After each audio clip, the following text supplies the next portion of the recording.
Right, the first Sunday game. I think that was all the Saturday games. It was. Pretty sure it was. I told you my notes are useless this week.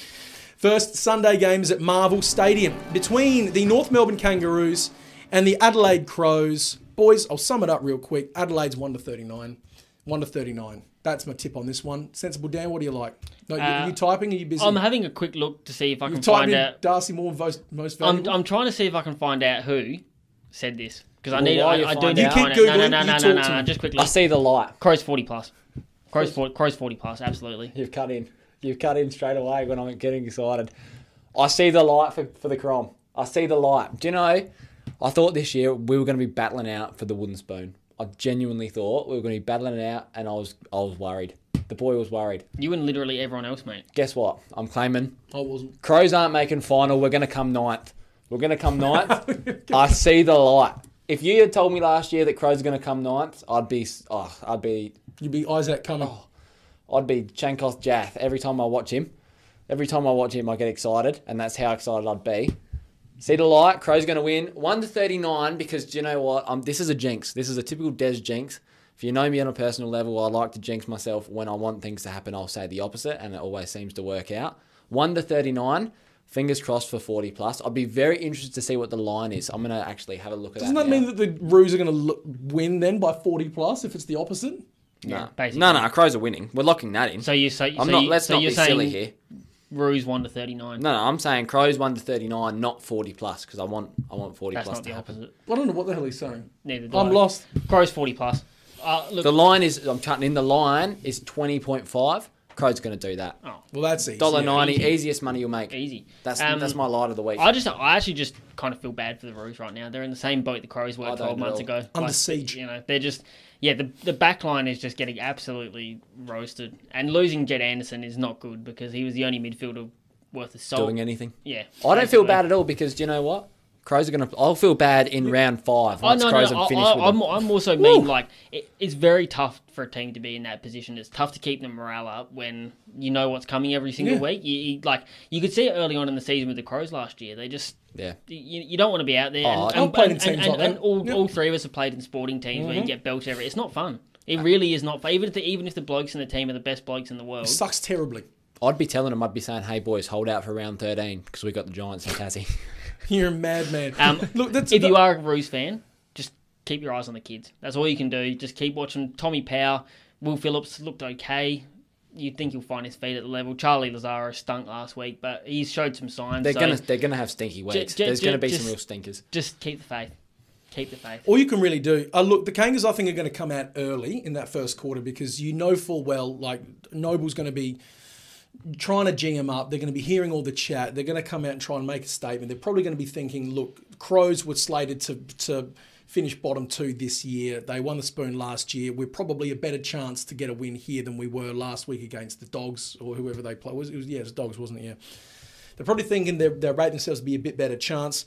I just can't see it. I know, but you know what they'll be saying internally. I do. Yeah. But what were the Crows saying internally 12 months ago? And it doesn't help. If you don't have the cattle on the park, it does not help. You can say whatever you want. I think 12 months ago, Nix was yelling at Brad Crouch for being a lazy dog. And what good did it do? Well, he's gone now, and they're winning. Nothing. It just did nothing. So all I'm saying is, internally, they can say, oh, everyone's saying this, that, and the third. If the talent's not there... You cannot overcome it. So you mentioned about the back line getting pounded. I think a lot of that's due to the midfielders not cracking in and it flinging out the back before the mids actually jump on it and do something. And as you said, when Jed Anderson is your best midfielder, because Cunnington looks all at sea at the minute, and he's still coming back from multiple injuries. I don't think he's quite right still, but when Anderson, who's your best mid, gets dumped out of the game and it's just an onslaught, of course your back line's going to be under siege. I think that Cunnington argument goes back to what you were saying before about midfielders who just midfielder. If you can't do other stuff in this day and age, now that the footy's changed, ultra trouble. You've got nothing. Big trouble, little China. And look, you know what? If you have followed us in the past when we've done the podcast, we had a segment called Dummy of the Week. And I'm itching to bring that back. I'm working on it. I've got the tech team in the background there looking at it. I've got men in lab coats and women, 2021, in lab coats. With the beakers. With beakers pouring. Bunsen burners cooking. We are working out how to get Dummy of the Week back on the air where it belongs. But I'm getting in quick with the Dummy of the Week. Jonathan Brown You are a clod for getting on media and saying that Zeeble needs to do more. Zeeble's not putting in enough. He's not trying hard enough. Zeeble.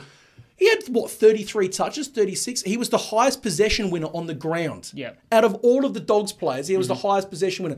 Look at where all of his touches were. It is a red spot, like the heat tracker is a red spot in the back line. All of his touches was in defence. The dude did everything he could have. Had something like, I don't know, 5-6 tackles. What more could he have done? What more could he have done, Brownie? And I'm going to sit here and give the dummy of the week junior to David King for almost saying the exact same thing. He doesn't have the tank to play off halfback.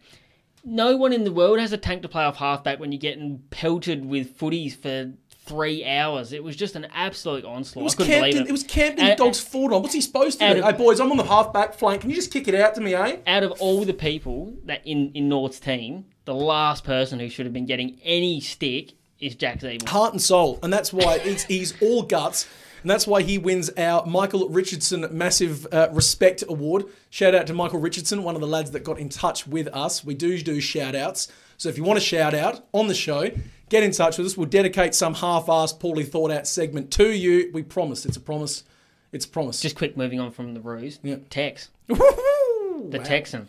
First man to ever win a Coleman and a Brownlow in the same season. Are we going to run onto the Oval this year for his 100th goal? Yep. Absolutely. Yep. And if you think if you think he's going to continue his form, Tex 5+ goals at the moment is paying $3.20. I don't mind it. That's easy. That's easy. If Josh Bruce can kick 10, Tex can kick 20. I agree. No, he can kick 10. Tex, that's not out of the ballpark. Tex can definitely get back to 5 again. Tex Walker he'd run laps around Josh Bruce, and Tex ain't good at running laps. And just quickly, he is now. Just quickly, I know coaches will adjust, but could we see 100 goals again? Yes. I actually think we can. 17 goals is what Tex has got over 3 rounds. 17 divided by 3 times by 22 works out to being about 123, I think, or something like that. Sensible Dan. 5.7 goals a game. Sensible Dan. There it is. Look, Crows are looking elite right now. I love it. The league loves it. Tex is back, baby. The mighty Crom. Get behind his big flapping elephant ears and let's ride this baby to the moon. Multi-time. Laird, 25 touches. He'll have that in the first quarter. Tex, 3 goals. He'll have that in the first quarter. Jimmy Rowe, my boy. The Human Farmers Union iced coffee. Mm-hmm. Anytime goal, done. Zeeble, 25 touches. Expect a repeat performance. No, but he's lazy though, isn't he, Brownie? Doesn't do enough, does he, Brownie? Yeah. That's good though, because if he stays healthy, there's no way he doesn't have 25 touches every single week. He takes virtually all their kick-outs, which is coming in again incessantly. Mm-hmm. He's a lock for 25 every week. He'll have 25 kick-outs this week. If you don't have him in your fantasy teams, seriously consider it. Stupid. Would Sportsbet believe like people like Brownie, and will that affect the odds, you reckon, or are they too smart? I'm not sure. You would hope not. I'm stumped. I'm very interested in that. Do you understand what I'm saying? Sportsbet smarter than Brownie? I don't know. So they listen in. Fifth grader. They listen into the hype. Is that going to affect the odds? Do you reckon? Probably. Potentially. In any case, Zeeble 25, Ben Keys 20 plus. He's averaging 20 at the minute. And my man Shane McAdam, anytime goal, done. 6 legs.